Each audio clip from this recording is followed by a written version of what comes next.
The Cornerstone Critical Dialogues, episode 5 of the Cornerstone Critical Dialogues tonight.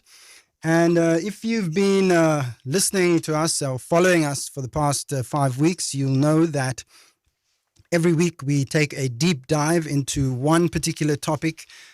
We've looked at climate change over the last few weeks. We've looked at the state of higher learning. And tonight we are looking at the state of the arts, or at least the way that artists, a very critical component of society, have been adapting and surviving, and some thriving and some not, through this pandemic and the lockdowns that have come over the past 2 years. In the studio with me this evening to talk about these issues, I have on my right, I have Mansoor Jaffer, who is a veteran journalist. He's been around in the media space for a long time. We're going to talk a bit about that at some point, but he's here in his capacity as a board member of the Cornerstone Institute, as well as the chairperson of the Cape Cultural Collective, or the head. Is that right, Mansoor? I'm the coordinator of the steering committee of the Cape Cultural Collective. The coordinator of the steering committee. Yeah. And so Mansoor is in the studio with us. In front of me, I have Maya Spector, who is a singer, songwriter. She's also been doing her music for quite some time. Yes. Traveled around the world. We're going to find out more about what she's been up to over the past few years, and what she's coming up with, and what the future holds. Thank you for having me. Thank you, Maya, for being with us this evening. And also, and on my left, I have Colin Durries, who is an arts patron, a patron of the arts, a man who has been a great supporter of the arts over the years. Some of you may know him if you're listening in, but Colin has been doing amazing things in the arts, and so in support of the arts, one would say. Is that right, Colin? That is correct, yes. Yes. He is also the CEO of the New Era Group, which is one of the sponsor of this evening's program. So, without further ado, let's get into it. I think how we want to start the discussion is really a kind of a sense of where things are at right now, a sort of a look at taking the pulse of it. Let's call it that. So I think I'm going to start on my left with Colin, and maybe Colin can give us some of his views on where he thinks the arts are at this particular moment in time. Thank you, Ryan, and hello to all your listeners tonight, and to the fellow guests here tonight. If COVID was not one wake-up call for the arts, and I don't know what else we're going to need to wake up the artists. And I think COVID has caused, quite a freeze in the movement of artists. It's like this huge shockwave that came through the arts, and what has happened is a lot of them can't even today imagine, that they would have ever experienced what they have experienced, because, and you know what, I'm going to put it as blunt as that if you normally just surviving, and a little storm comes and just take that little bit away from you, you find yourself without having anything. And I think the sad thing of the arts in the case of most people is that artists sadly have become used to poverty, used to having as little and surviving on as little as they do. And then you need a COVID, just to come as a little storm and take that last piece of bread away. And I mean, I've seen this last couple of months, the last 2 years, how artists had to put their pride in their pockets and literally call and say, listen, I don't have bread in my house. My kids are not eating. How do I survive? And that's been a hard, call to answer, because you can't help everybody. And I think if it wasn't taken as a time for reflection, to say, but how do I allow for this not to ever happen to myself as an artist. You know what I'm saying? And that deep reflection, I hope, is taking place in the minds of artists now. And I know we had the premier before this, and he was looking at a fourth sort of wave, and artists should be saying, so if a fourth wave is looming, what do we do? And I really hope that that conversation is happening amongst artists for now. I mean, I can speak about the state of the arts for hours, but I thought as an introduction, I really hope that we can cover that tonight as to what are the alternatives that artists can do in a situation like that, and why are they where they are. It's been quite interesting to see how other countries have dealt with this issue. I think a lot of countries, I mean, obviously, I think in South Africa we have much greater social needs that need addressing before the arts. But I mean, South Africa really often makes quite a big deal of its artists. There's often a celebration of the art. We think that we embrace artists, but actually, when it comes down to rands and cents, it seems quite the opposite. I'm just thinking now about the sort of confrontation that happened at the Department of Arts and Culture earlier this week, where Sibongile Mngoma, who is a celebrated opera singer, was manhandled by the police because she wanted to meet with the minister, or there was some agreement that was going to meet with the minister, and then he changed his mind and just blocked everyone from coming in there. Mansoor, I want to turn to you now. I mean, do you think this what is the reason for this? Why do we seem to mistreat our artists to some? Or this seems to be quite a disdain for the arts on the highest levels of government sometimes, to put it bluntly. Yeah, I wish, Ryan, that I had all the answers to that. It's probably quite nuanced and complex, but safe to say at this point that artists are not appreciated in our country and in many other countries. And it's something that we need to address, because artists and the arts play a huge role in society. For example, I read somewhere that, the addition to the GDP every year from the creative sector is about 63 billion, and it grows by 4.8% every year, whereas the entire economy grows by about 1.2%. Wow. So that is just from an economic point of view, apart from the role that arts plays as the soul of the nation. But other than that, I want to make a point, Ryan, to perhaps kick off what I want to say later, and that is that COVID only exacerbated our problems. It didn't start with COVID. I think we have an economic system worldwide which puts more and more resources into the hands of fewer and fewer people. And South Africa is no exception. And again, I saw some statistics about a week ago that in the last 4 years, between 2017 and the present, the people who are in the poorest category in South Africa grew from 9 million to 16 million.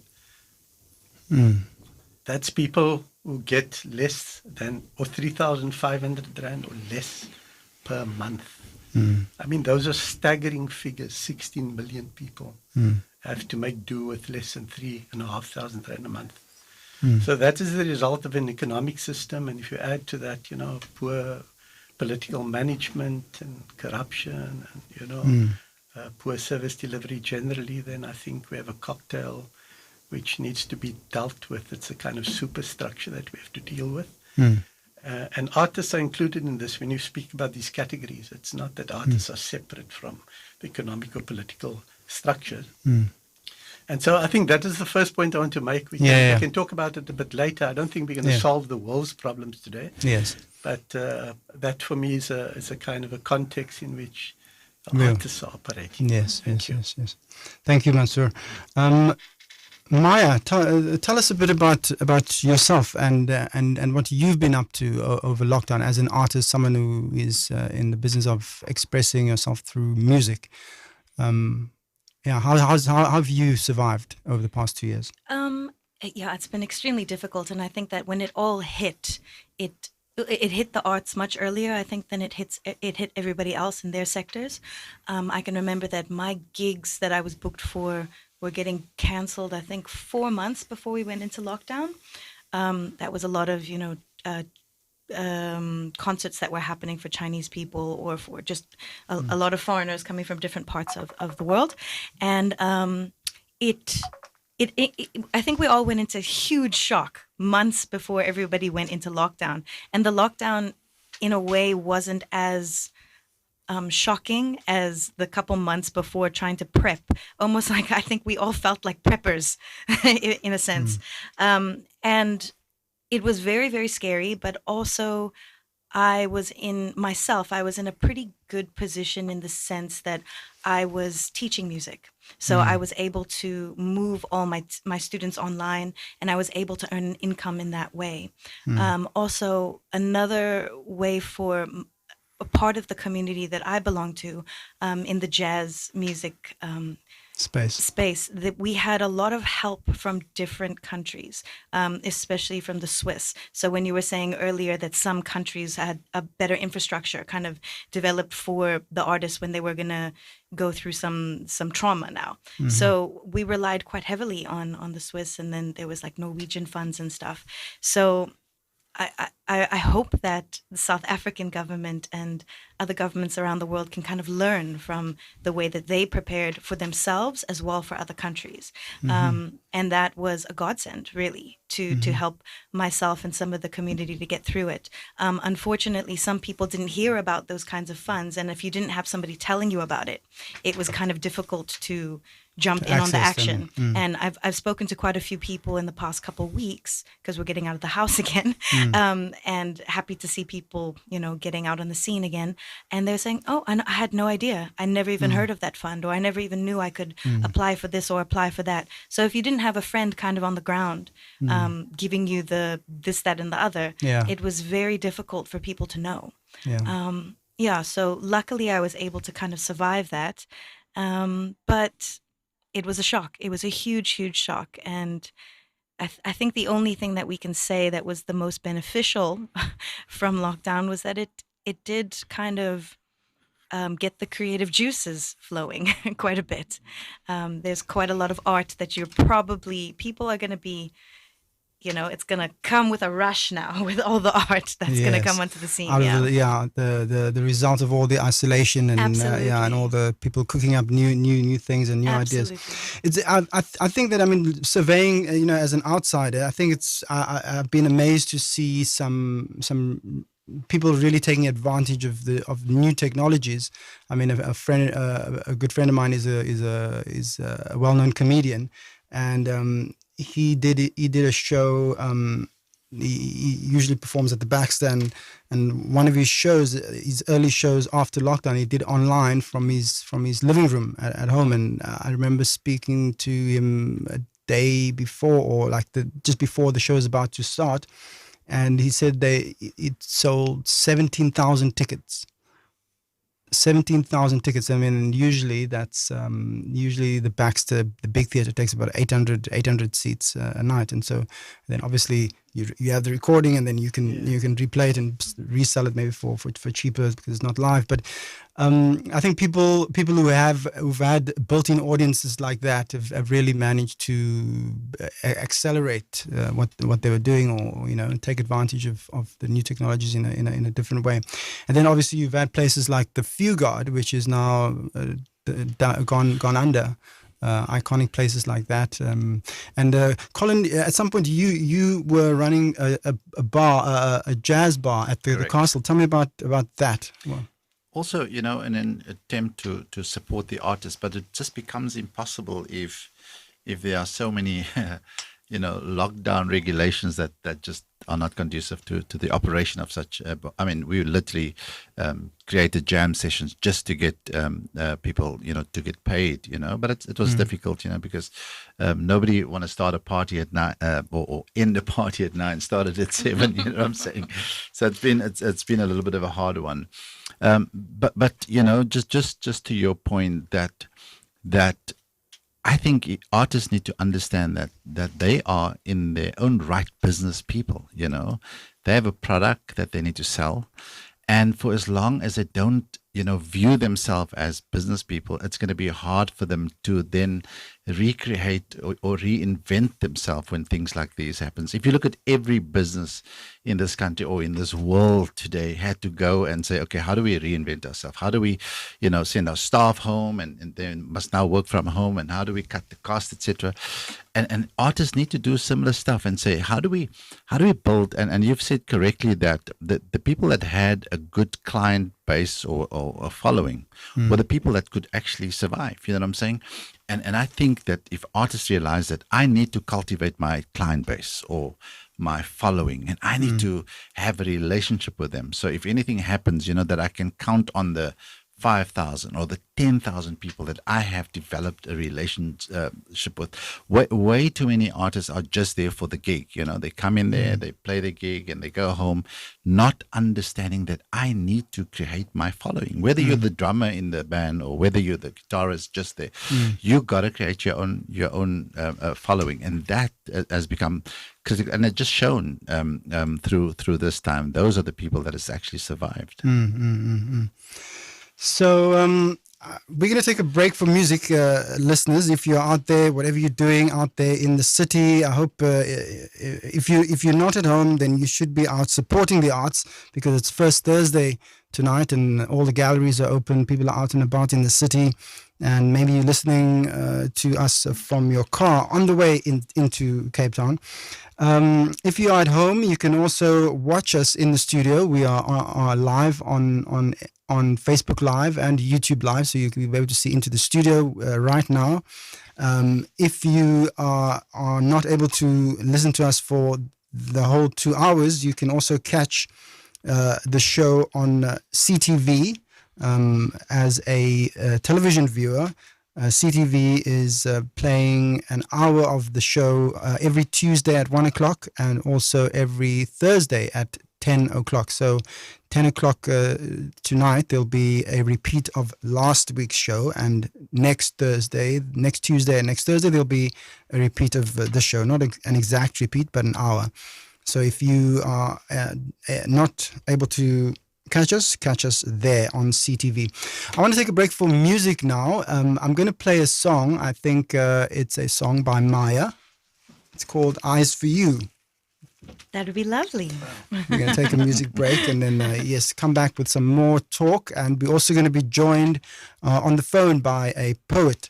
Her name is Gail van Breda, and she's going to join us on the phone from home. And we're also going to be talking to her about her experience. She's been doing amazing things.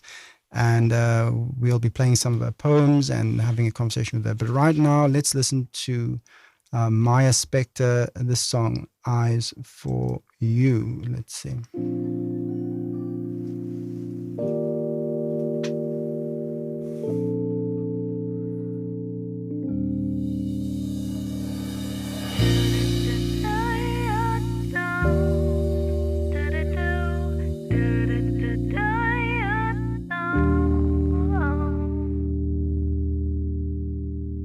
You're my poetry in motion.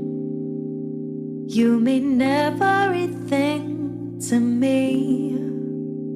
You connect me to the angel so high above. You excite me and invite me to be myself with you. My eyes can tell a story of the love I feel for you. The perfect song, my melody, the rhythm of your heart.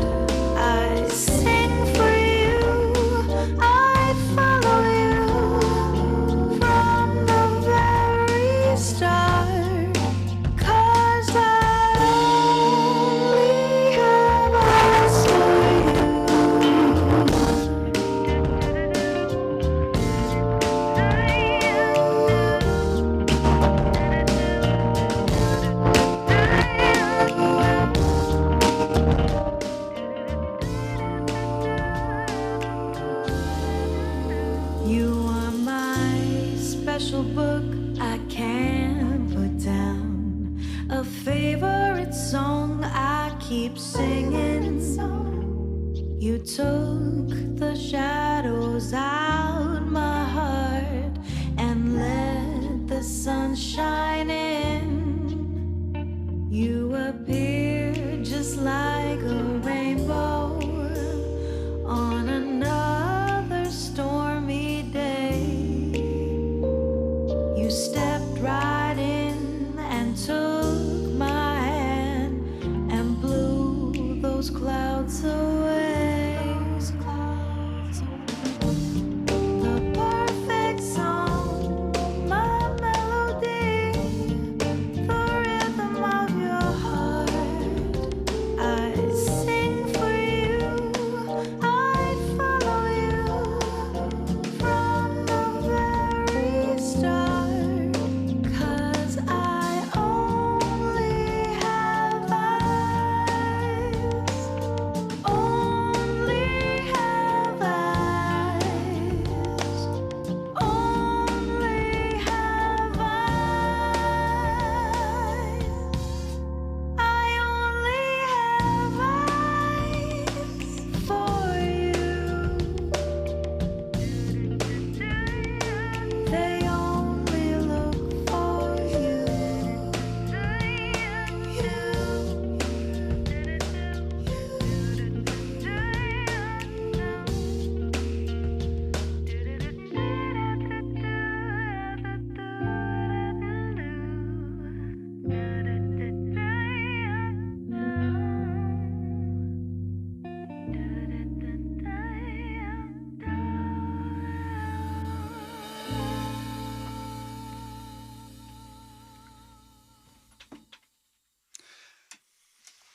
That was Eyes for You by no, let's see what's going on. No. That was Eyes for You by Maya Spector, one of her songs. Is that an original song, Maya? Yeah, it is. Everything on my your- album is original. yes. So all the heartache is mine as well. Okay. This is your new album coming out, right? It was released just at the beginning of lockdown. Okay. So somewhat kind of the weirdest timing, but it actually served a good purpose for it, because then it got quite a lot of listeners during lockdown, and I think that's part of the conversation too. Everybody was drawn towards the arts, drawn towards music, especially drawn towards movies and watching all sorts of things, but involved in arts and valuing it and understanding its value during lockdown, which was kind of a almost like a double-edged sword that we've experienced. Suddenly people, finding out. I think people also beginning to find a new expression, like learning an instrument or working on their own sort of artistic and creative expression. But Mansoor, I know you as a journalist for a long time and that sort of. But you are also a musician. Well, You play the I guitar. play a bit of guitar. Okay. Yes. Can you tell us a bit about that? Well, it started in school, and like many from my generation, what we kind of did, we learned 3 chords and then played it at braais and so on, and repeatedly played the same music. And it was like, there's an Afrikaans saying, in die land van die blindes is een oog koning. So you then become the main guy, and people would like request all kinds of songs that you have to play, but you just like have a repertoire of about 10. And so you play that over, and some Beatles songs. Colin is shaking. He remembers that era. And then it became a hobby for me. And then eventually, maybe 30 years later, I decided, no, I can't just play 3 chords or 6 chords by that point. So I went to the jazz workshop, where I met an amazing teacher called Wayne Bosch. And he had a great influence on me. He taught me things like scales and so on. And then subsequently I had more teachers, started playing in the Rosa Choir as a backing performer. And when you start playing, then you have to play with a group, and then you have to listen to what other people do and, play in tune and play in time and all of that kind of stuff. And so my music grew. And through that period, I started composing some music. Because I couldn't read it, we would sit together, a few of us, and then just try and put together something. And I think in a month's time I'll be releasing my first song Mm-hmm. called Midnight Blue. Mm. And tell me, you had some involvement in a song that was in a film that won a big award recently. Can you tell us a bit about that? Yeah, this is the song. It's Midnight Blue. Okay. It was used along with some of our other songs in a short film called Midnight Blue. Mm-hmm. It was produced by Anton Fischer, a former freedom fighter and journalist as well. Mm-hmm. I think you've come across him. Yes, we know each other. Yeah, we work He's together. in Pretoria now, and he did a script. And the story was about the last postman of District 6 who comes to these houses, and, the people are not there anymore. Mm. And then he goes in search of his friend who's in Bond Hill. Wow. As you know, 3 million people were forcibly removed from their homes under the Group Areas Act. Mm. And District 6 was the most visible of those communities. Mm. And this short film tells that story. And then he called me and said, wouldn't you guys like to do the music? And I said, how do you do that? Mm. I don't think I can do that. And he says, no, you've got some of these songs. Let's go into a studio and all of that. And a few of us went, myself and a guy called Wayne Barkies and Mark Janicke and a few others. And we did the music. And the amazing thing about that was that we had to play while watching the movie. Mm. Just to get the feeling and the emotion of the scenes, and you'd start a song and then you'd slow it down and you pick it up and that kind of thing. It was really incredible experience for us, and so we're so happy that Anton and the director Nadine Kluter also did the Ashley Krill story, that they won a SAFTA for this short film, the first attempt, at least Anton's first attempt in the movie world. Brilliant. Hopefully we'll have Anton and Nadine on the show at some point in future. Wonderful. Yes, exactly. Yes, lots of things to talk about. The arts and how artists have been adapting and surviving and doing their thing and managing to keep head above water in these times. We're joined on the line now by a poet, Gail van Breda, who's on the line with us from home. She's a poet, writer, cultural curator, and the author of several collections of poetry, I believe. And she's also the founder and host of Etymologic Poetry and Etymologic Arts, a live performance platform launched in 2016 for emerging artists to express themselves without judgment, generate income, and contribute to the hospitality industry where these events were held.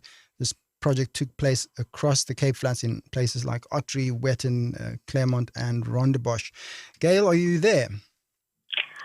I'm here, but I can't hear you. Can you hear me now? Let's see. Can you hear me now? Hello. Can you hear me now? Can you hear me now? I can hear you now. Hello, there Ryan. we are. Fantastic. There we go. Correct. Good evening, everybody in the studio. Hi, Mansoor, Colin, Hi. Hello. Maya. Hi. Hi. Hi. Hello. We're sorry that you couldn't make it to the studio because I don't know where you would sit, but it's quite No packed. problem. So Let's imagine I'm out of the country. yes, it all worked out. So, Yeah. so Gail, can you tell us a bit about how the past year and a half has been for you and sort of the poetry fraternity in Cape Town? I know there's always been a sort of a vibrant network of poets in Cape Town going back decades, and how they've been surviving from your perspective as someone who's part of that scene. Yeah. Okay, I just want to firstly say thank you so much for having me on the program. Also to all the Etymologic Poetry Jam session supporters, thank you for tuning in. You've already indicated that you've done so. Also, firstly, I think it's important just to acknowledge that as much as artists have been affected, we just want to, share our condolences and also our heartfelt, heartbreak, I would say, for all the lives that have been lost during the time of COVID, including family members that have been affected. We, and those that have been recovered, of course, we appreciate for that.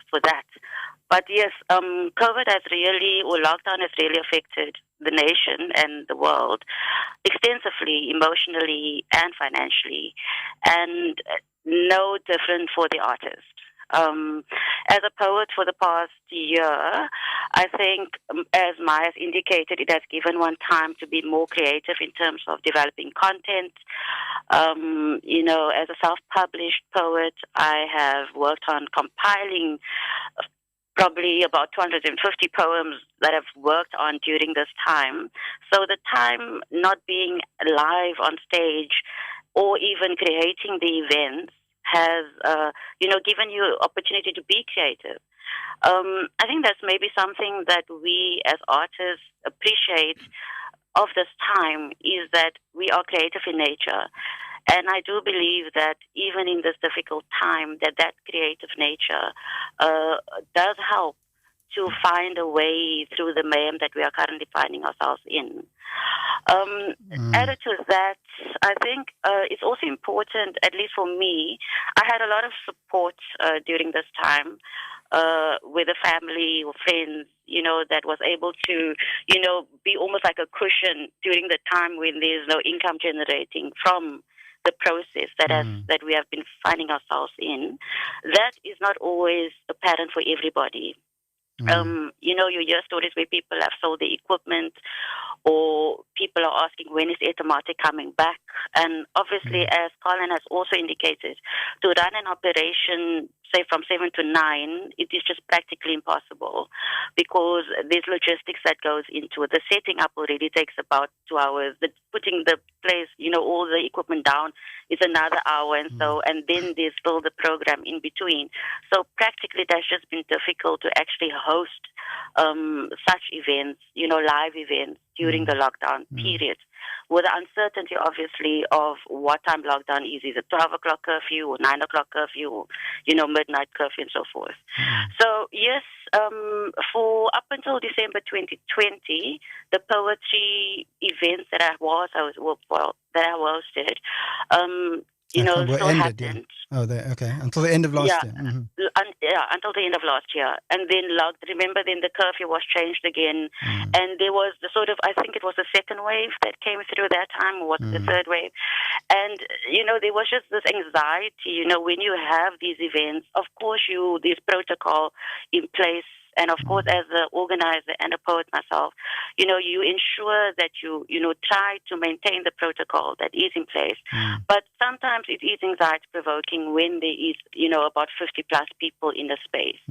So I think for my own decision was that, until there's some form of stability or an alternative, I didn't have any events this year for that reason, and specifically linked to the fact of the lockdown and the curfew. So I don't think I am significantly alone in this process. I think many artists have had, if not less, no work at all during this time, given the impact of COVID, not of COVID, but of the lockdown process. Gail, I just want to stop you there. You also used last year you contributed in some form to a program at Cornerstone, the arts management course at Cornerstone. Can you tell me a bit about that? I can definitely do so. That's one example of how there are pockets of institutions and people that have created some form of stability or support, to ensure that there is still income being generated through a process, given lockdown, to artists. So, yes, I was involved with compiling an arts management module, 1 and 2, for Cornerstone Institute. The whole intent was that, as I think it was Colin that also mentioned, that artists must also realize that they are business people, or that there is a business component to being an artist. So the whole intent of the course was to upskill artists in the management of arts, not necessarily also artists, but event managers or any people that is within the arts industry. So it was a quite exciting project that we worked on in terms of making it current, making it relevant, thinking of how, or at least trying to think how artists are thinking, and trying to put a course together that is impactful at the end of the day, that artists can take back and take with them.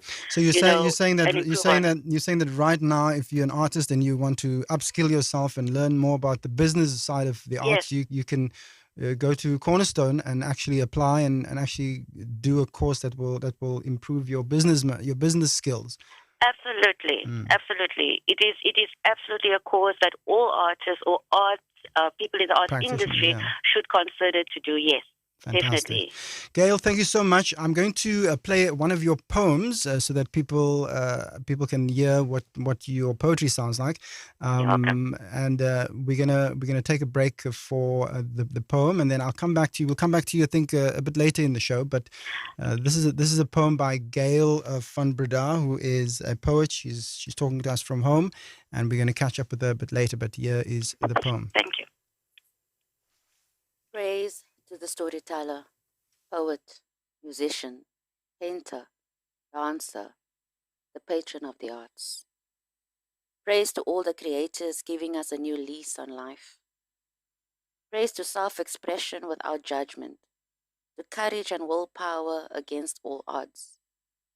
Praise to the creator born with the gift to create, to be the voice of the voiceless, the storyteller many would identify with, the sound of joy and hope, the safe space, comfort when all else seems helpless and lost. Praise to the creator with no fear, without distraction, with strength and confidence to create, not for themselves, but for the people, for a world that needs it most. Praise to the unsung heroes and heroines perfecting their craft without economic gain. This cannot be in vain. Praise to the creators. They are the true heartbeat, keeping us alive through our troubled times. They are our joy, our peace, our rest. Praises to the creators of today, tomorrow, and our past. We salute you. That is a poem by Gail van Breda, an ode really to the artists in our communities, in society, the ones who give us, who inspire us to keep going, carry on another day, even when things may look dark out in the world. As they have seemed to be that way very often over the last couple of years. Lots of lives lost to a global pandemic, jobs lost, families, relationships put under enormous strain because we often don't know how to live together sometimes, and so we were stuck with people and having to navigate new terrain in relationships with ourselves and with others. So listeners, this is the Cornerstone Critical Dialogues, episode 5. If you are at home, or if you are on the road, if you are somewhere and listening, we're talking about the state of the arts and how artists have been surviving and getting through this pandemic. And the ways that they've adapted or have been forced to adapt and that sort of thing. In the next hour, we're going to talk a bit more about solutions, and I think we want to talk more, take a more forward-looking perspective, where we look at new technologies, perhaps, or new collaborations, new programs of support for artists in the coming months and years. We are now, I think, it's the November. So where has the year gone? It's flown by so fast. November, almost December. The year is almost done. But it seems as if there's a sort of a new energy, I would guess, coming out with the lifting of the lockdowns, and also I heard on the radio today that we see fewer than 1,000 active cases in the Western Cape of COVID. So things are looking positive. Hopefully, the Premier's prognosis of a fifth lockdown won't come true, and people will be able to enjoy going out again. Colin, how do you feel? What do you see happening? Do you feel that there's a new energy? Are you being approached by people to put on gigs, or what's going on your side? I can tell you that people are just eager to be on stage right now. Everybody wants to be out. Everybody is out at the moment. And I think that's very positive. But there's an abusive side to this too, because you have the restaurant owners and the club owners that uses the very COVID as an excuse now to pay the people like under the belt. You know what I'm saying? And they will just tell them, listen, we're trying to make up for the losses that we've made during the COVID period, so we can't pay you. So these guys are now not playing, to earn an income. They're actually just playing because they need to be on stage. That's their creative juices flowing. You know what I'm saying? And that abusive situation is so sad because it doesn't make it any better for the artist. But there's an excitement, and I believe that things must get better as we get to understand, what is wrong, and we'll talk about that later on, and what are the possible solutions. I believe that this shock of COVID will give us new perspectives on the arts and the future of it. So you, I mean, the venue where you had the jazz club, the Castle. I mean, such an iconic venue. So you're saying would you bring that back at some point? We'd like to, as soon as the borders are open and everybody, and the tourists are coming back to Cape Town. I mean, there's a lot of venues the Crypt has closed down, which was quite a central venue in Cape Town, and so did many other venues. And we're really hoping once things normalize, it must make business sense, obviously, to open a venue, and people must be able to make money so that you can pay the artists and pay the staff, etc. And we're really hoping that will happen soon. Maya, I believe you have a show lined up at some point in the next few weeks. Can you tell us a bit about that? I do. I think, as Colin was saying, we're quite eager, all of us, to get in on the letting everybody into the mindset that we've had over the past couple of years. It's been a couple of years, right? Yeah. My sense of time has kind of flown out the window. I do definitely have a show coming up, and it's on the 20th of November. It's going to be filmed live at the Penny Lane Studios, and the streaming tickets are there's still quite a lot of streaming tickets available as streaming tickets. That's the nature of them. You can kind of buy unlimited amount of tickets. The seated show, however, is running low on seats. So if you'd like to book them, you have to make them quite quickly. I'm going to be playing some of my material from my album that I released, and then some new songs that I wrote in lockdown. So you'll kind of... Tell me, what is the show called? Is it the same name as the album? So it's a combination of the album and lockdown. So my album's name is Honey and Heartache. So the show is called Honey, Heartache, and Lockdown. So it's giving people that already kind of know a little bit about my life, and where I came from, and the heartache and the love that I've had in the past, and kind of adding to that dish now and seeing what I've been up to in the past 2 years. We had to keep ourselves entertained as well. So on the 20th of November, the streaming tickets are 70 Rand. And I believe that gets you 2 viewings of the show. It's going to be streamed live on the 20th, and then you can also get access to that ticket after the live show has gone out. And the seated tickets are 120 Rand. So it's going to be amazing. I'm very, very excited. I've got my band back together, incredible Cape Town musicians that, are also eager to play. And the gig itself is very exciting because it's a sponsored event by the Mobility Fund, which is a bunch of sponsors put together. So it's the Sam Rao Foundation, it's the Norwegian Embassy, it's so many people, Concerts SA, and we've partnered up with Cornerstone. So a portion of the proceeds go to their bursary fund, and so very excited about that. I believe some. What is that percentage? Do you really want to know? It's 50%. So wow. I'm very happy to hand that over because Cornerstone has been really kind, and the people on the Cornerstone team, especially Noel, has supported me for such a long time, and been a big fan of the kind of stuff that I do. And they've said that if I raise enough money, it's going to go and be part of this bursary fund. Well, obviously, it's going to go towards the bursary fund. But if we raise enough money, there's a secret there.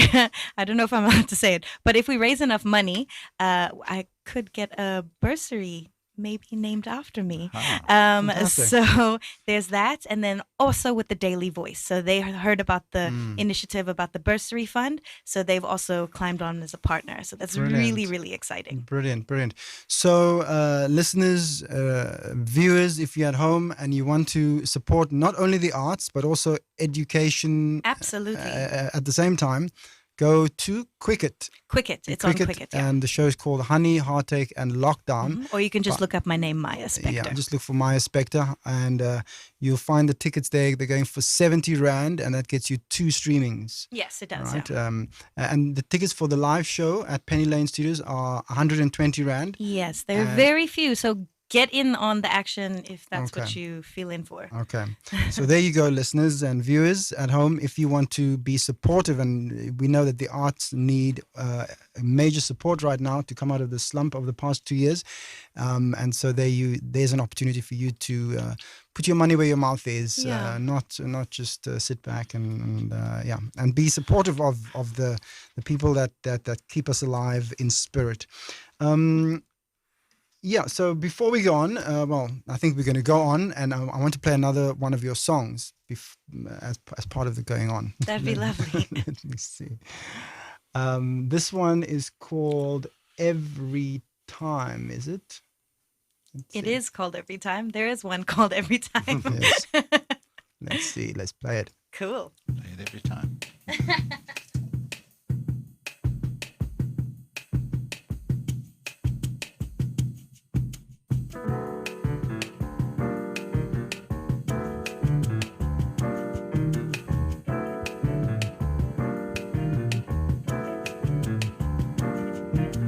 People think I'm crazy. They don't understand the way that I feel when you hold my hand. I go dizzy, my knees go weak. You swept me off my feet. Oh, honey, my heart skips a beat. Every time we speak. Every single time we meet, I'm floating on cloud 9. It's got to be a crime, the way you make me feel. My sweet, your kisses taste like wine. Control no longer mine. On this roller coaster ride.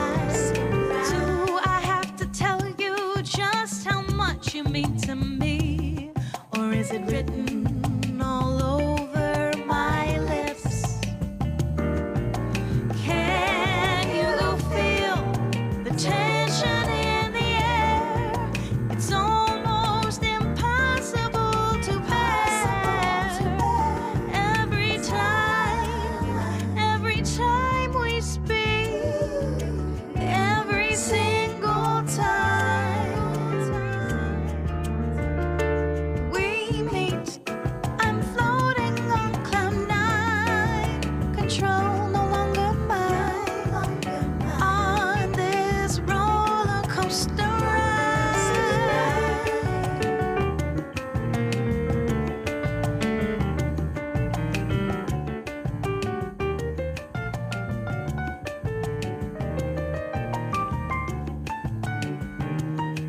Every Time by Maya Spector, and that's part of a new album, Honey, Lockdown, and Honey, Heartache, Honey, and Lockdown. Yes, the album is called Honey and Heartache, and the concert is Honey, Heartache, and Lockdown. Honey The and- adventures of Maya continue. Awesome. Tell me, Maya, who is your inspiration, your musical inspiration? Do you have A particular a particular person. person who inspires you? I've had so much. Colin Darius. I was just saying earlier that Colin is also an incredible guitarist. He's given a lot of opportunities to myself as well with the Cape Town Cultural Collective as well. I played with both of these wonderful gentlemen at one point in my career. In terms of inspiration, I'm trying so hard to be myself. I'm trying so hard. It's You're winning at it. yeah, I'm 38 now and I'm starting to believe in my ownness. But over the years, I've listened to the greats, especially in jazz. My favorite jazz singer is Sarah Vaughan because she's that perfect mix for me of the playful of Ella and the sadness of Billy and the seriousness of like our serious instrumentalist. That's Sarah Vaughan to me. And she's got the honey, the heartache, and the chops. And then other things. I also come from a musical theater background, so I have that whole like essence of wanting to be a big performance thing, So I won't lie, a little bit of Julie Andrews is in there too. Fantastic.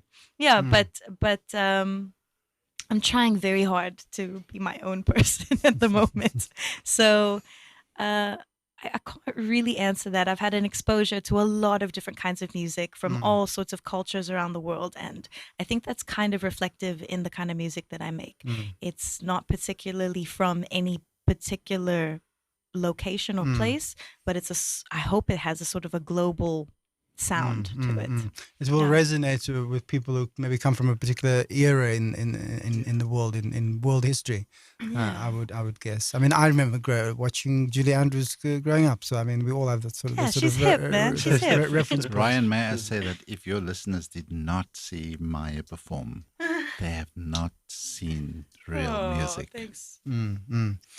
Okay, so the 20th of November. Yeah. 20th of November. There you heard it, listeners. If you want to get out and about, well, you don't have to even get out and about. You can watch it online these days, and in doing so, you'll be entertained, you'll be inspired, you will also maybe have your heart soothed a bit. Yeah, you don't have to change your pants. That's the most exciting part. That's the brilliant thing. And you'll be supporting the arts and education. So go out there, go into Quicket, and buy those tickets. And support Maya and the music and Cornerstone at the same time. I want to turn now to the question of solutions. So we understand that we've come through this terrible time, which seems to be lifting. We're not 100% sure that things are going to change, but they seem to be. It feels that way. There's a new spirit in the air. People are out and about. The pandemic, the virus seems to be receding. We are reaching some kind of herd immunity, I would presume. Although not to be too complacent, because there are things like variants and all that sort of thing. But it seems to be that we're coming out of the gloom of the past 2 years. And so I want to look in the next hour of the show at various ways and means that point to some kind of solutions. Solutions and new initiatives that have come to the fore in the last while. Mansoor, are you? What's happening? I mean, you at the Cape Cultural Collective, which has also been a great boon and support for the artists. But what else is there out there? Well, Ryan, when people ask you this question, about answers and solutions, I always say that if I knew, then I'd be a very wealthy consultant. So we don't have all the answers, but I think the one thing that I'm convinced of, we can't go back to where we were, because I work from the premise that even before COVID, we had a lot of social issues, inequality, violence against women,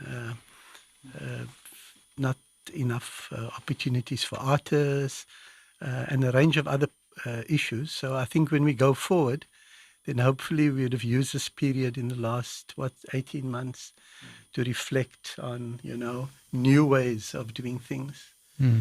And if I was to look at a few, I think the one is solidarity.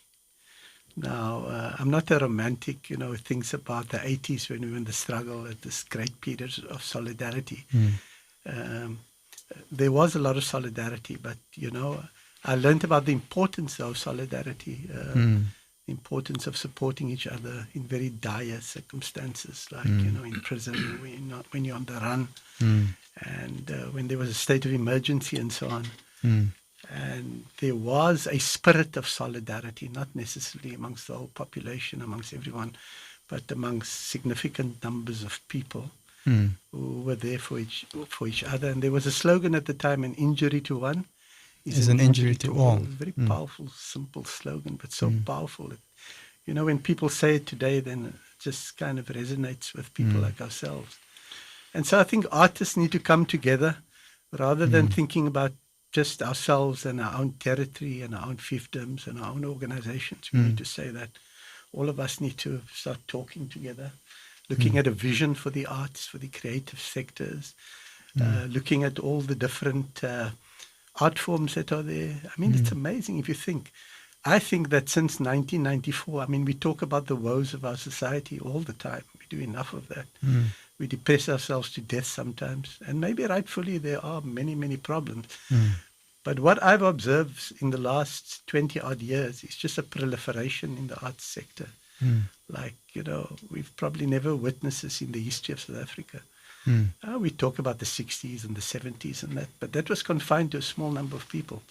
Now we have there's a big reel dancing competition of, dozens of reel dancers from the Kalahari and from Wuppertal and from all over.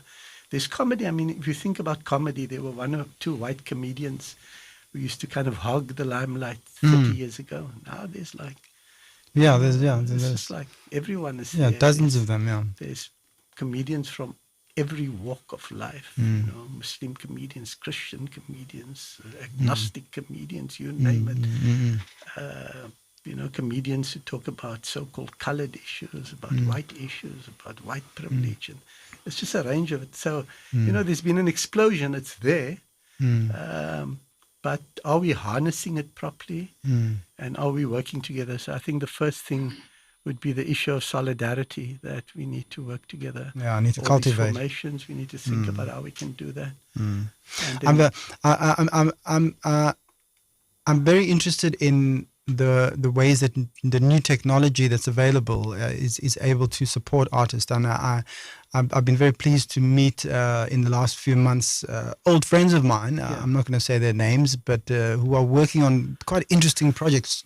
One of them is working on sort of a South African version of Spotify, which also is there to promote local artists, and hopefully I'll have him on the show at some point in the future to talk about it once he's ready to actually reveal what he's been doing.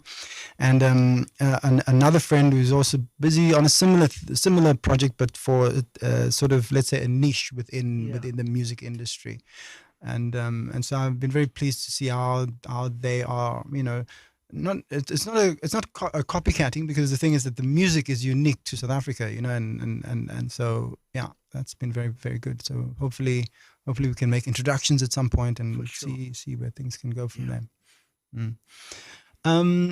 So I want to play before I forget, in the next show, after the show, after the Critical Dialogues, is going to be Noel Daniels, the community champions, and he's going to be speaking to a community champion. Howard Johnson is going to be his guest at 9:00 once we are done here. And so Noel is going to be, he's the CEO of Cornerstone Institute, and for the next hour between 9 and 10, he will be taking us into the life and the struggles and the victories and the experience of someone who has been in the community in the space of community development, education, and also tourism and lots of other things. And that's Howard Johnson. Right now, we're going to take a break, another music break with a song called Tamali Mak, which is a song by Amr Diab. Yeah. That, can you tell us a bit about that song? It's across a song. It's a love song, and yeah, he's very, very popular in the Arab world. Okay. Yeah. Fantastic. The big thing about it's not about necessarily about Amr Diab. I kind of, you know, sometimes you learn late in life that you know nothing. You know, Johnny Nash said, "The more I find out, the less I know." And one of the things I learned when I was in the Spanish world that there's so much music that we just don't know about. And then I started looking at other forms of music in India and so on, and started listening, you know, because we're kind of exposed to a particular genre of music in a particular part of the world. And so we came across this. Brilliant. And my wife, Kay, particularly likes it. She sings along with it in Arabic. Tamali Mak, listeners, by Amr Diab, and it is a love song. Will we be able to? We won't understand the lyrics, but it's a love song. Yeah, it's a love song.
Tamali Mak by Amr Diab, which is a love song, an Arabic love song that was suggested to us by Mansour Jaffa, who is in the studio with me. And we are talking this evening on the Cornerstone Critical Dialogues about the arts and how artists, musical artists, performing artists, have been surviving lockdown. And I mean, even if you're in any kind of sort of creative endeavor, you would know that your work has really suffered, or you haven't been able to do the things that you normally would have done. Shows, institutions have gone under. And now is really the time, now that things are opening up. If you are at home and you want to entertain or be entertained, you can do it from the comfort of your own living room these days. Very easy with the technology that we have. But if you want to go out and socialize and you feel comfortable and safe enough to do that, then please do. There are many institutions like the Baxter, like Artscape, that are coming back to life after months of being closed or being, stop, start sort of seasons and sessions. And so go out there, go onto the websites and see what's happening and show your support for this very critical sector of our society. Back to the studio. Yes, in front of me I have Maya Spector, Colin Durries, and Mansour Jaffa, all three who are very active in the world of the arts as practitioners, playing music, playing instruments, singing, and also as patrons, supporters, and people who really want to see artists progress in South Africa and in the Western Cape, I would guess. We were just talking now about the fact that South Africans tend to be, we are quite limited in our tastes.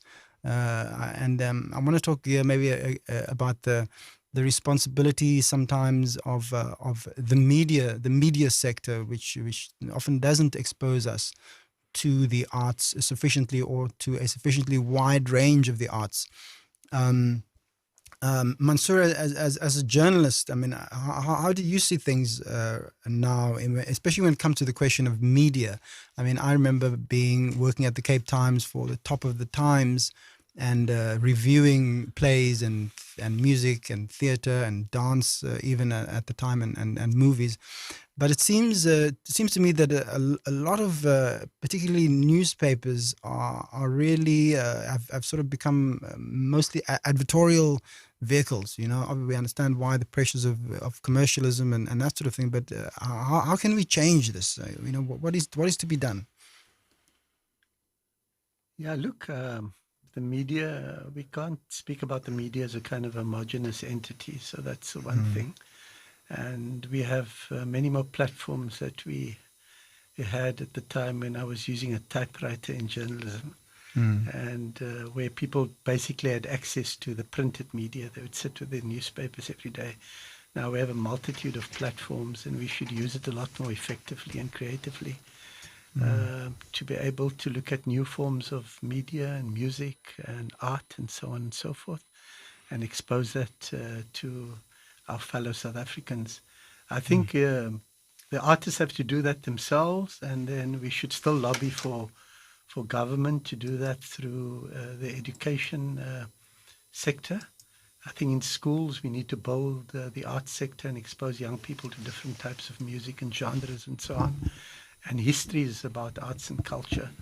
And how that's going to get done, I'm not exactly sure, but I think we really have to make conscious efforts to kind of change the narrative around it. I think, if you look at Netflix as an example, for the first time, you're not just exposed to Hollywood. You can watch shows from Japan, which I've just watched now, a series called Midnight Diner, about people who go to this diner at 12 at night and so on. You can watch Korean movies, Indian movies and so on. So there is an opening up of possibilities to being exposed to many more genres and influences and cultural influences and history. So I think we need to use that space a lot more effectively. Yeah, more effectively To open up. Yes. Did you want to say something? Yeah, Yes. this is such a sensitive topic, because I think this is really where the rubber hits the road. And one of those things is that if we do not have political will, and whether we like it or not, the arts is in the state that it is, because I don't think our politicians understand the art space, right? I also don't think our regulatory framework is conducive to the development of the arts. And I've done enough work to be able to say that here today. But if you just look at, there was some crazy CEO of the SABC at one stage that said that something like 90% of the music must be local, right? And then 10%.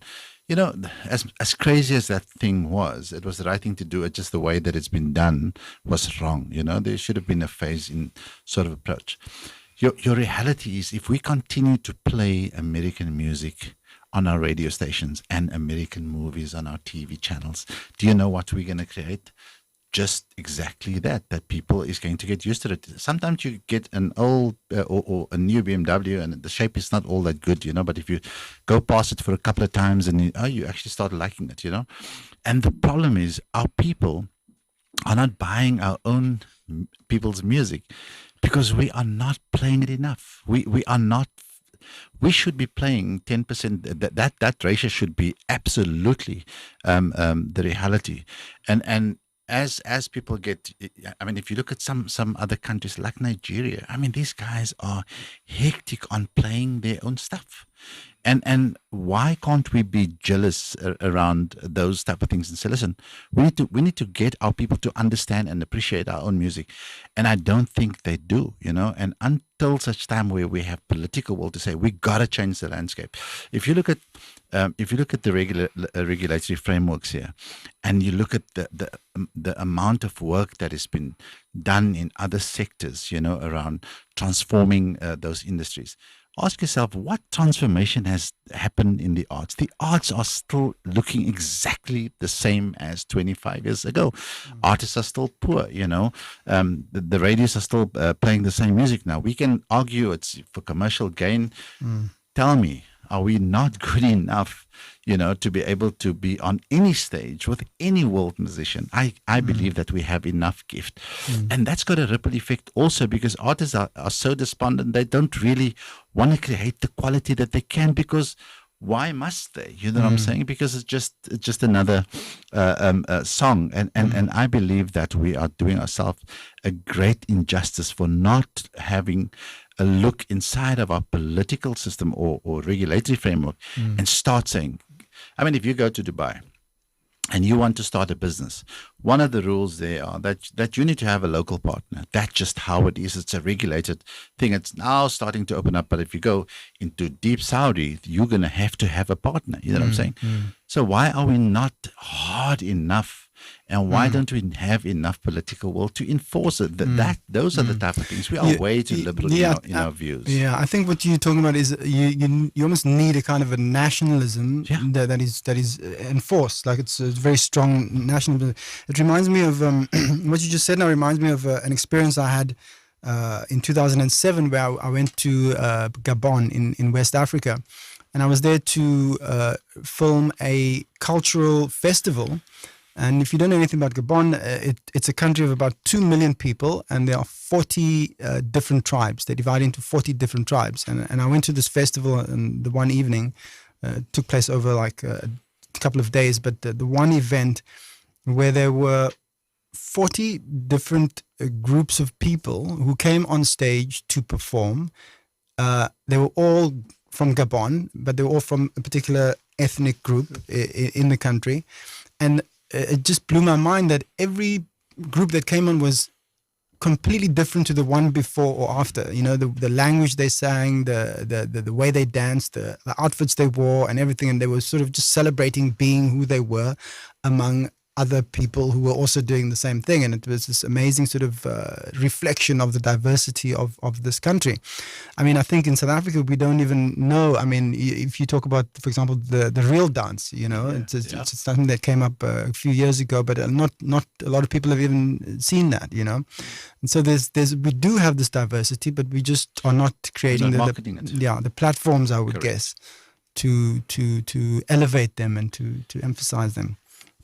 Right, America is a great example of people that understand the arts and understand the power of it in such a way that they use the arts as the number one mechanism to market that country. I mean, their music's all over the world. Their movies are all over the world. And what a way to actually just market your country.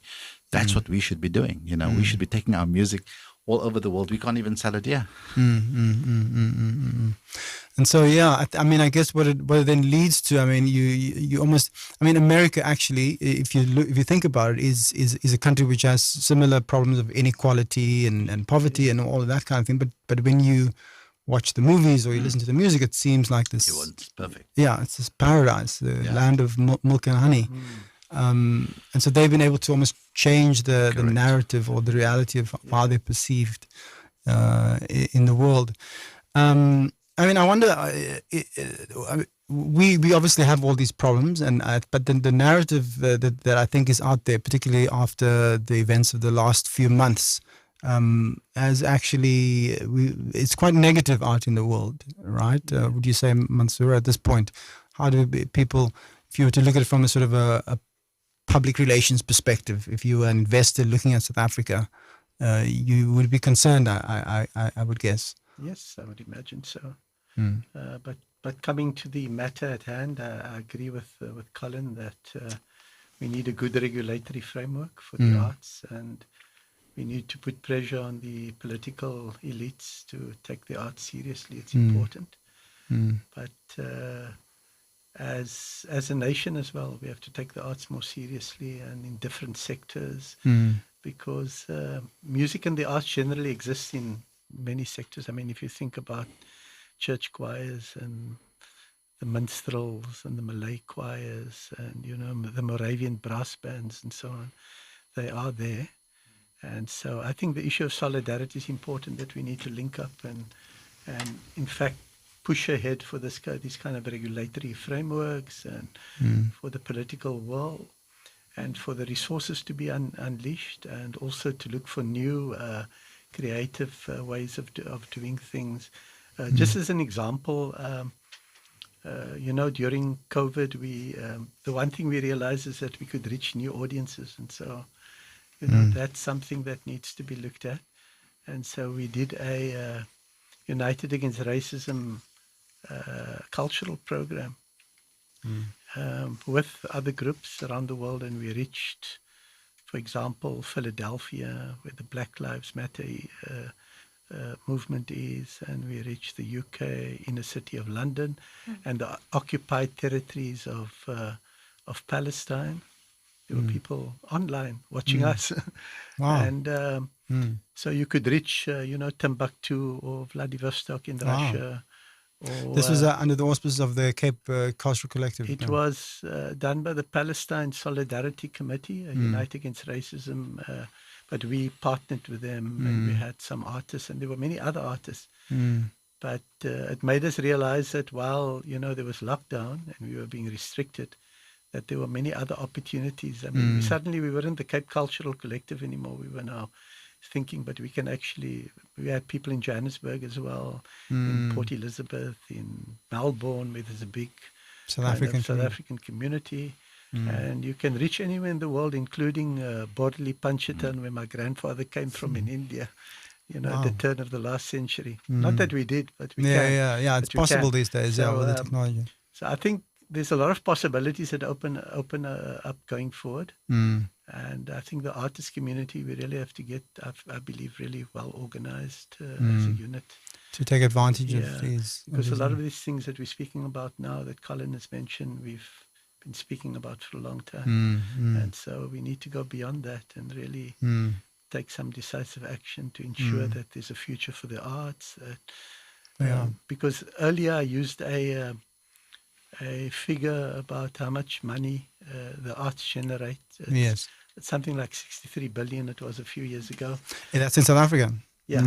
But now I wonder, Colin, how much of that money goes to artists? A very small percentage. Yeah, so that's what. So then you have to look at that. It's one thing to say, I mean, I read this somewhere. Great, 63 billion generated. It's a massive amount of money. But where do those resources go? So Yeah, where did they end up? Yeah. I mean, you guys would know that. I mean, everyone, you always hear these terrible stories about artists dying in poverty, and they in their lives they've been sort of lauded as held up as they are our cultural heroes, but in reality they have nothing back home, or How do we solve that problem, Colin?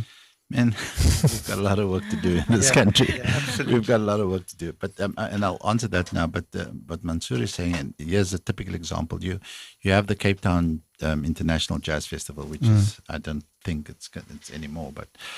But to quantify those numbers, I mean, if it's the arts that bring a festival like that together. And it's the artists that go home with the least of money. It's the people that sell the alcohol and the people that organize the events and the venues and the people that sell the food. Those are the people that actually make the money. But it's the arts that actually bring all of that together. And again, we don't understand the power of the arts, and we're not harnessing that to its full capacity. And sadly, you're saying that our heroes are dying poor, because if you look at again how other sectors have organized themselves, if you look at BEE, which is supposed to be one of the, or triple BEE components in this country, regulatory sort of frameworks to help to transform the sector.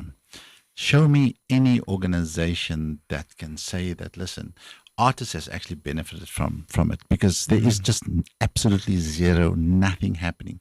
There's no budget. I mean, we've seen how the artists went to go sit in the office of the minister, how really terrible they have been treated. You know what I'm saying? And that tells you about what's happening in I don't even want to go to deep rural South Africa and how people are struggling there. It's just crazy.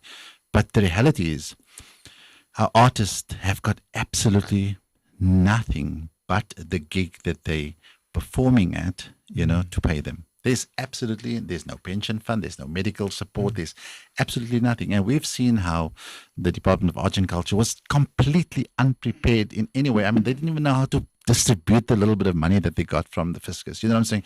That was messed up. Yeah? And So we've got lots and lots and lots of work. I'm doing some work in that space to see how we can organize that a lot more better. But like I say, we've got lots of work to do. But for now, the artists, unfortunately, in the absence of a solid regulatory framework, need to take responsibility for themselves.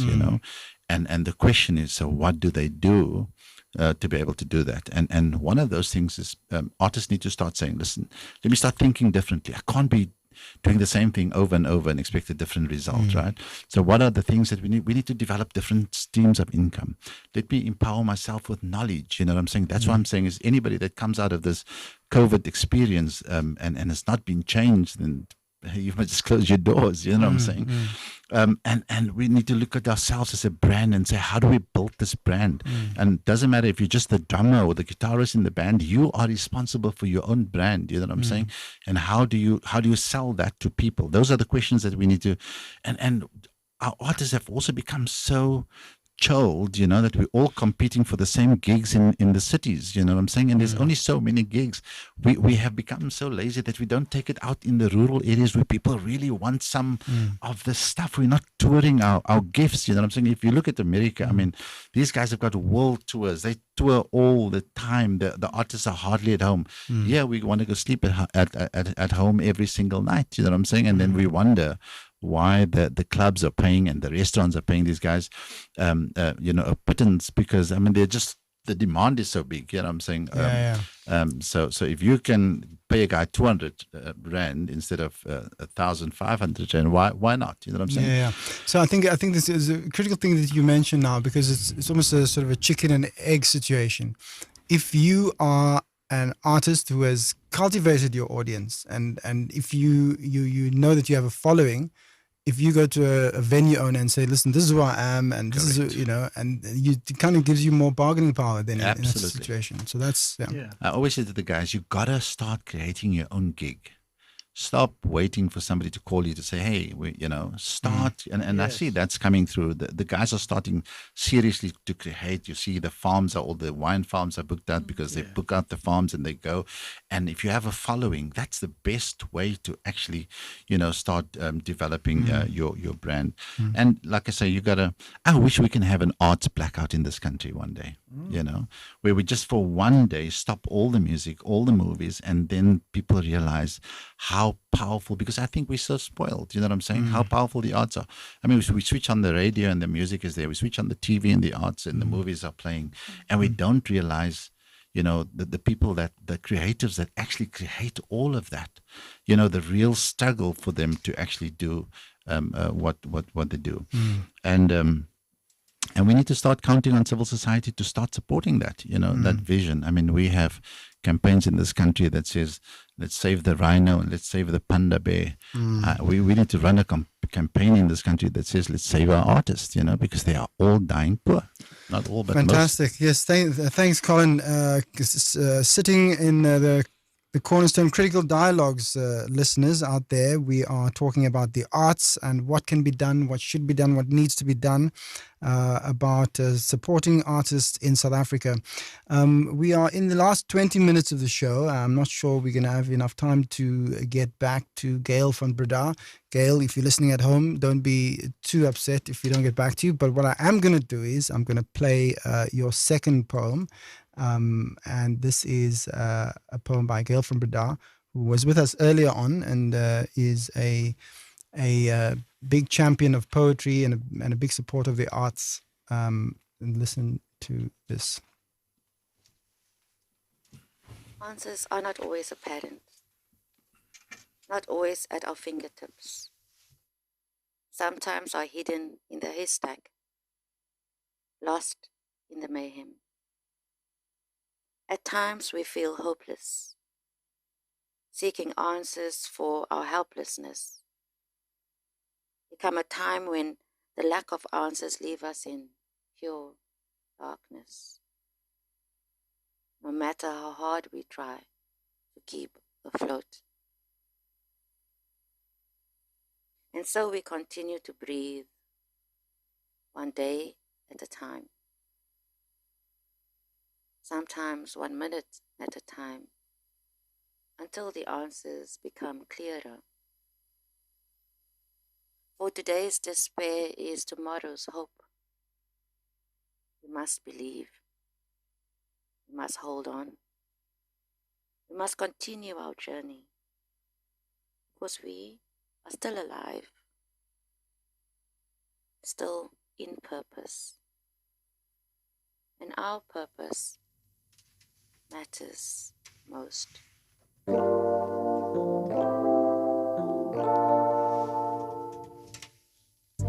Community Champions is a new show on Bush Radio every Thursday at 9 p.m. Cornerstone Institute CEO Noel Daniels is the host and chats with various community champions about their life, their work, their struggles, and the music that inspires them to keep fighting for a better world. Conversational and laced with humor, the show is part of a new collaboration between Bush Radio and Cornerstone Institute, a private institute of higher learning in Cape Town, offering a range of on-campus and online programs in community development, psychology, business, and much more. If you're looking for inspiration on how to change the world, tune in to Community Champions on Bush Radio 89.5 FM with Cornerstone CEO Noel Daniels every Thursday at 9 p.m.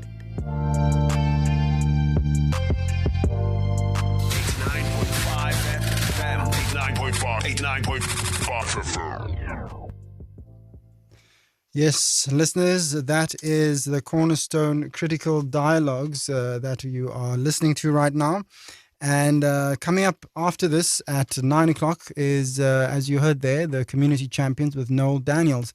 So we just, in the last few minutes of the Critical Dialogues, and talking in the studio to Mansoor Jaffer, and Maya Spector, who is a musician. She's coming up with a new show on the 20th of November. that we're going to remind you of a bit later before we end the show. And also Colin Durries, who is a patron of the arts and also the CEO of the New Era Group, which is the sponsor of this particular episode of the Cornerstone Critical Dialogues. If you are at home listening, you can also be listening to us on Facebook Live and YouTube Live, and catch us next week rerun on Cape Town TV, CTV, for all the listeners at home. And last week I was told that I don't look enough into the camera, so this is what I'm doing now. Hello everyone at home listening there, watching next week. So that's it. We are multi-platform and using every possible outlet to get the word out and talk about these issues. And this is what the technology allows these days. Mansoor, are you perhaps have you looked at something like TikTok at all? Do you happen to be on TikTok at all, or any of you guys on TikTok? What do you think of TikTok? No, not on TikTok, but I know it's a very powerful platform. But we do try and use multiple platforms at the moment for spreading the arts and culture work that we do. Yes. Did Maya want to speak to that? Yeah, are you on TikTok now? I'm not on TikTok, but I need to be on TikTok. Maya, you are behind the I'm times. a TikTok kind of person. I've got so much content in my brain. Yeah. You see what I'm saying? You're missing a huge opportunity there, guys.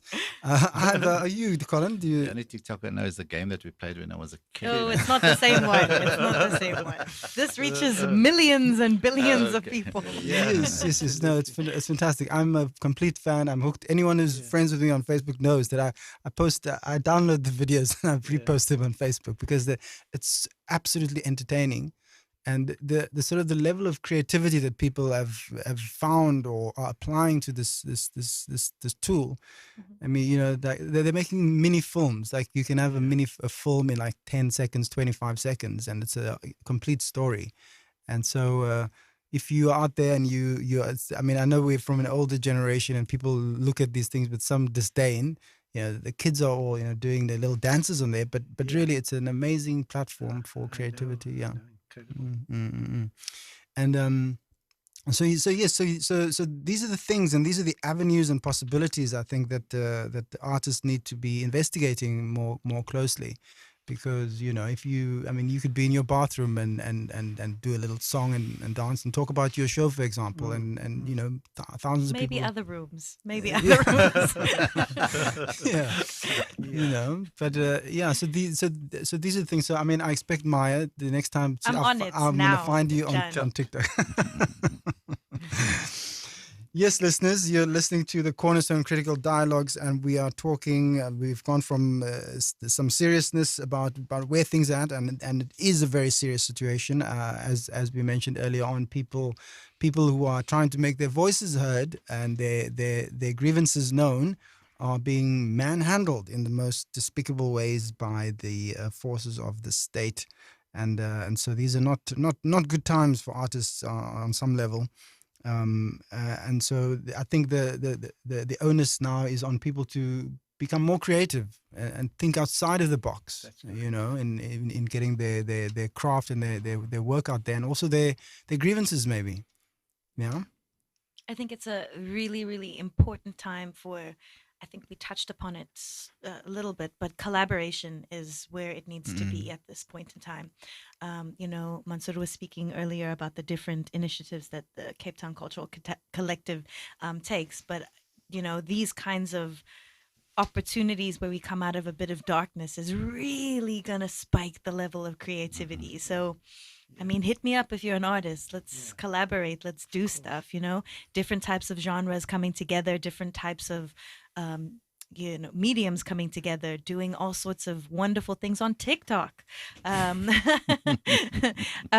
it's the time now to sort of spread our creative wings together and our educational wings. So the artists taking the initiative to educate themselves a lot more about the power that they have. Because can you imagine how powerful the world would be if all the artists took the power that they had and harnessed it? Amazing. So speaking of watching, there's a let's call it a trick on TikTok where you can duet with people. Have you seen that? I have. Yeah, where if you the initial creator, you allow duets to happen, and then someone else in another part of the world, a complete stranger, will stitch a duet with you, and and it's absolutely amazing what people come up with. I've seen that, Yeah. So yes, changing the world, the arts. We're talking about all sorts of things under the auspices of the Cornerstone Critical Dialogues. And if you are at home and you are thinking about what to do next year to upskill yourself, to learn new things, you should really consider applying. Go to the Cornerstone Institute website and look at the programs that they have there, and consider applying. There's even one in arts management that is going, and so you can learn how to take advantage of all of these things and learn what best practice is in this space, and that's all possible. We live in a world of endless information. I saw something the other day where this guy said you can any job that you want to do, you can learn it in 7 days with the information that's out there. You can go online and find it, watch a few YouTube videos, and go to some course. There's free courses. It's all there. Yeah, well, I mean, obviously you need access to the internet, but that's all possible these days. So yes, listeners, talking about all these things, we're going to take a quick break now for a little mini ad. Learn to change the world. By enrolling at Cornerstone Institute, you are choosing to join a learning community to change the world. We offer degrees, short courses, and certificates. Go to cornerstone.ac.za or visit our campus to enroll. Change begins here. Learn to change the world. Cornerstone is registered with the Department of Higher Education and Training as a private, not-for-profit institution. Ryan Fortune here, your host for the 5th episode of the Cornerstone Critical Dialogues. And we're almost at the end of this evening's show. If you're out and about in the city, going to the, the First Thursday, every first Thursday of every month. I'm going to miss it for the next the next one as well. Hopefully we can change the timing of this program so I don't miss it all the time, because I really love being out in the city and exploring all that's happening on the first Thursday. We're going to end off now. Mansoor, I think I'll start with you. Are there any final words that you want to say on this matter of how artists can, what needs to be done? Let's talk about that. Well, Ryan, I thought that 2 hours is a long time to speak. But now that we've begun, I feel we probably need another 2 hours, because I think some of the points made by my friends and colleagues here is that, there's work to be done. We speak about blackouts and about action and about collaboration. This has to happen in practice. And so how do we do that? I think that we need to consider that when we leave here. And apart from the collaboration and the solidarity, there's also support networks that people need. There are some who can study arts management and go to Cornerstone and so on, but there are others on the fringes of society who don't have access to connectivity, for example, so they can't even join online programs. And you have to organize then networks for people. You have to organize data for people. There are all these things that you could have cooperatives where you have studios where people can come record. You could have cooperatives where people learn about Patreon and all these, and TikTok, how to use it, and how to do duets and so on. So there's great support structures that we need. And then finally, we have to look at funding models as well, sources of income. In the Cape Cultural Collective, for example, very quickly, we've got something called the Circle of Culture, where people contribute monthly or annually, and it's grown to like over 100 people doing it now. So we kind of thought, if we're going to do the same thing that we've done, we try to get funding from the Lotto and the government and so on, then, we're going to land up in the same position. So we've looked at alternative funding models. And then on the 18th of December, we're having a global fundraiser. We'll tell you more about that. It involves Brazil and maybe Germany and Namibia and South Africa. So different genres of music. Hopefully you can spread the word at some point. So people can find out more about this on the Cape Cultural Collective Facebook page, That's correct. On Yeah. the website as and on the well. website. Yeah. Yeah. Awesome. Thanks, Mansoor. Maya, do you want to encourage people to come see your show again? I do want to encourage people Just to give see us my the show. details again. So come see the show so that you can also support some other person's education journey, so that we can give an education to someone that really wants it and deserves it. Everybody deserves it. But, Yeah. So that's on the 20th of November. 20th of November. Please buy your tickets on Quicket. If you just look up my name, Maya Spector, like Maya the Bee, and Inspector Gadget without the IN. Thank you so much. There you have it, listeners. Colin, you have 30 seconds. I think my last word would be that the artists are normally very good at their art, but not all of them are very good at managing themselves as artists. So I would really encourage them to start finding mentors, right? Business people that can guide them, can help them, to sort of market themselves and just speak a business, and how do you manage that particular product or gift that you have. So mentorship is an important, you'll never understand the amount of value you'll find out of being mentored by somebody that's an experienced business person. Mm-hmm. Thank you so much, Colin. Listeners, there you have it. Viewers, that's the end of the show. Are talking about this very critical issue of the arts and artists and how they need to be supported and how they can support themselves, empower themselves by taking advantage of all the new possibilities that technology allows, and how they can make their voices heard and their art. We're going to end off the show with a song by a South African singer who is not Maya Spector, since we played one of her songs, two of her songs in the show. This is someone that you will recognize immediately. I'm not going to say who she is, but you will recognize her voice. And she is singing about, the song is called One Tribe.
Unlearning proposes that new ways of learning can only be acquired when individuals unlearn those thoughts, those emotions, and those behaviors that prevent us from fully flourishing in the world. 2 weeks into this course, my heart already knew that my entire viewpoint on humanity was going to change.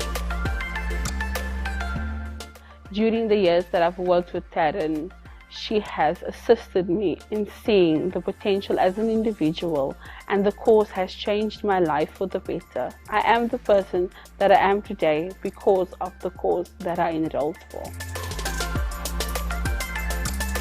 I've been lecturing the content for 7 years, and every year I am in awe of students who share how the content has transformed them both academically and personally.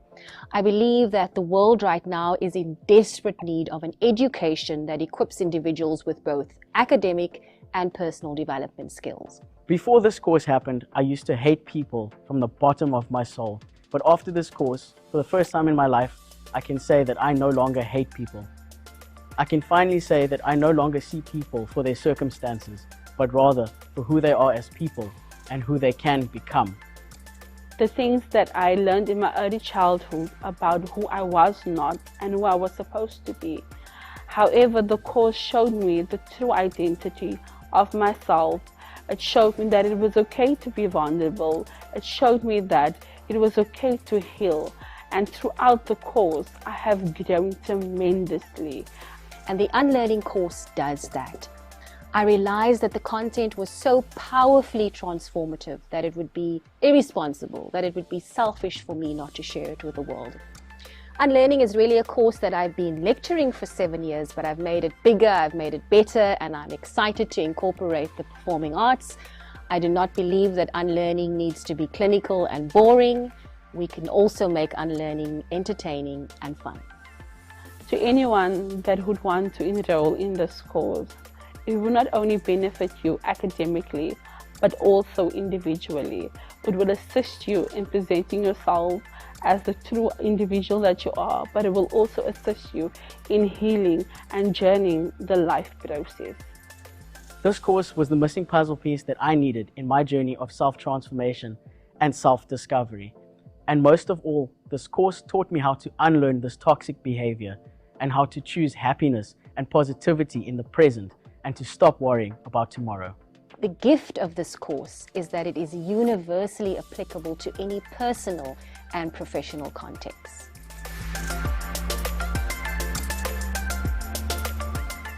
Cornerstone, learn to change the world.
In this time of great uncertainty, there's one thing you can be certain of: your education. Our wide range of online programs let you upskill yourself and earn a leading-edge qualification from the comfort of your own home. We've been educating Africa for 50 years, so we know how to adapt to our forever-changing landscape. Learn to change the world and take control today. Speak to one of our student advisors. Visit cornerstone.ac.za to enroll now.